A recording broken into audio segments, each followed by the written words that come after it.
কখনো কি মনে হয়েছে আপনার জীবনটা যেন একটা ভাঙা রেকর্ডের মতো? প্রতিদিন একই কাজ, একই ভুল, একই হতাশা। আপনি জানেন কোথাও একটা পরিবর্তন দরকার। আপনি পরিবর্তন চান, কিন্তু সত্যিটা হলো আপনি সেই পরিবর্তনের জন্য যথেষ্ট কষ্ট করতে রাজি নন। আপনি কি প্রস্তুত? আপনি কি সত্যি মনে করেন আপনার জীবন ১ মাসের মধ্যে সম্পূর্ণ বদলে যেতে পারে?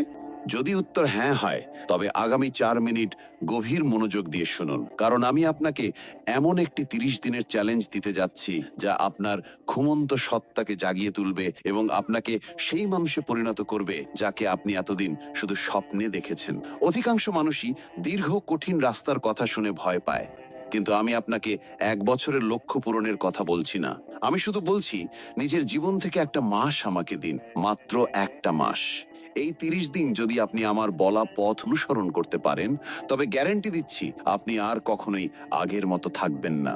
এই চ্যালেঞ্জ শুধু রুটিন পরিবর্তন নয়, এটি আপনার মানসিকতার আমূল পরিবর্তন ঘটানো একটি চুক্তি। সকাল শুরু হবে নতুনভাবে, দিনের ওপর নিয়ন্ত্রণ প্রতিষ্ঠা। ভুলে যান আপনার আরামদায়ক বালিশ আর দেরি করে ঘুম থেকে ওঠার অভ্যাস। এই ৩০ দিনে কোনো স্নুজ বাটন থাকবে না। প্রথম নিয়ম, ভোর ৫টা বা ৬টার মধ্যে উঠুন। কেন? কারণ যখন আপনি বাকি দুনিয়ার আগেই নিজের দিনটা শুরু করেন, তখন আপনি নিজেকে মানসিকভাবে এক ধাপ এগিয়ে রাখেন। ভোরের সেই নীরবতা আপনাকে এক অলৌকিক শান্তি ও কাজের ক্ষমতা দেয়, যা দিনের অন্য কোনো সময় সম্ভব নয়। আপনি নিজেকে প্রমাণ করেন যে আপনার আরামের চেয়ে আপনার সময়ের মূল্য বেশি। ঘুম থেকে উঠেই সোশ্যাল মিডিয়া নয়, প্রথম ৩০ মিনিট শুধু আপনার নিজের জন্য।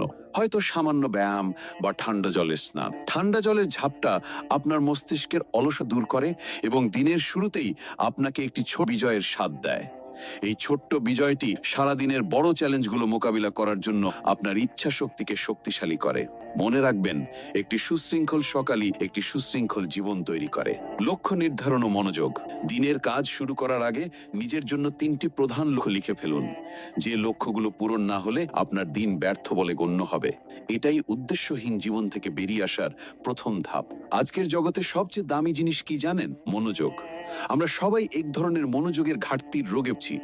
প্রতি ১০ মিনিট পর ফোনে নোটিফিকেশন চেক করা, অপ্রয়োজনীয় চ্যাট, ফিড স্ক্রোল করা, এগুলো আপনার লক্ষ্য পূরণের গতি মেরে ফেলছে। এই ৩০ দিন আপনাকে ডিপ ওয়ার্কের অভ্যাস করতে হবে, অর্থাৎ কাজের সময় ফোন দূরে রাখুন, ইন্টারনেট বন্ধ করুন। অন্তত ৯০ মিনিট নিজেকে এমন এক পরিবেশে রাখুন যেখানে কোনো প্রকার বাধা নেই। আপনার প্রতিটি কর্মঘণ্টা এখন সোনার মতো মূল্যবান। ৯০ মিনিটের ফোকাসড কাজ ৮ ঘন্টার বিক্ষিপ্ত কাজের চেয়ে অনেক ফলপ্রসূ। যখন আপনার মন একাগ্র হবে, আপনার কাজও হবে সর্বোচ্চ মানের। মনে রাখবেন, কাজের পরিমাণ নয়, কাজের গুণমানই আপনার সাফল্য নির্ধারণ করে। নীরবতা ও আত্মসংযোগ। আমরা সবসময় বাইরে দৌড়াই, কিন্তু নিজের ভেতরে শব্দ শুনতে ভুলে যাই। এই ৩০ দিনের চ্যালেঞ্জের একটি অপরিহার্য অংশ হলো প্রতিদিন ১০ মিনিট নীরবতা। সকালে বা রাতে চোখ বন্ধ করুন, কোনো কিছু নিয়ে চিন্তা করবেন না, শুধু শ্বাস প্রশ্বাসের দিকে মনোযোগ দিন। এটাকে বলুন মেডিটেশন বা নিছক নীরবতা। এর মাধ্যমে আপনি নিজের সঙ্গে সংযোগ স্থাপন করবেন, নিজের দুর্বলতা চিনবেন, ভয়গুলো বুঝবেন, আর লক্ষ্যগুলো আরো স্পষ্ট হয়ে উঠবে। এই নীরবতাই আপনার ভিতরের সেই নেতার কণ্ঠস্বর, যিনি জানেন আপনার আসল পথ কোনটি। বাইরের কোলাহল যখন থামবে, ভিতরের জ্ঞান তখন স্পষ্ট হবে। শরীর ও খাদ্য, জ্বালানি আপনার শক্তি। আপনার শরীর আপনার মস্তিষ্কের কর্মক্ষমতাকে সরাসরি প্রভাবিত করে। এই ১ মাস জাঙ্ক ফুড, অতিরিক্ত চিনিযুক্ত পানীয় সম্পূর্ণ বাদ দিন। প্রক্রিয়াজাত খাদ্য এবং চিনি আপনার উদ্যম ও মনোযোগকে এক লমহে নষ্ট করে দেয়। নিজেকে এমন জ্বালানি দিন যা আপনাকে দ্রুত নয়, বরং দীর্ঘ ও স্থায়ী শক্তি দেবে। প্রচুর জল পান করুন। যখন শরীর শক্তিশালী হয়, মনও হয় ধারালো। সুষম খাদ্য ও সামান্য শরীরচর্চা এই ৩০ দিনের সাফল্যের ভিত্তি। স্বাস্থ্য ও নীরবতা, এই দুটি আপনার মানসিক শক্তিকে চূড়ায় নিয়ে যাবে। প্রতিদিন সামান্য হাঁটুন বা ১৫ মিনিট ব্যায়াম করুন। এটি শুধু শারীরিক পরিবর্তন আনবে না, মানসিক চাপ কমাবে এবং নতুন চিন্তার জন্ম দেবে। সময়ের মূল্য না বলার শক্তি। আপনার সময় মূল্যবান। আপনার জীবনের সবচেয়ে বড় সম্পদ হলো মনোযোগ ও সময়। এই সম্পদ নষ্ট করার অধিকার কাউকে দেবেন না। এই ৩০ দিনে অপ্রয়োজনীয় সবকিছুকে না বলতে শিখুন। যেসব মানুষ আপনার শক্তি নষ্ট করে, তাদের সঙ্গে সময় কাটানো বন্ধ করুন। অলসভাবে সোশ্যাল মিডিয়া স্ক্রোল করা বন্ধ করুন।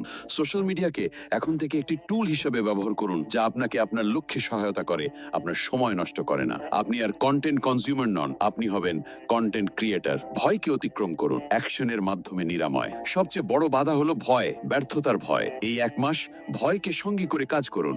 ভয়কে এড়িয়ে যাবেন না, বরং কাজের মাধ্যমে তাকে অতিক্রম করুন। প্রত্যেক সফল ব্যক্তির জীবনেই ব্যর্থতা এসেছে। পার্থক্য শুধু একটাই, তারা ভয়কে হার মানেনি।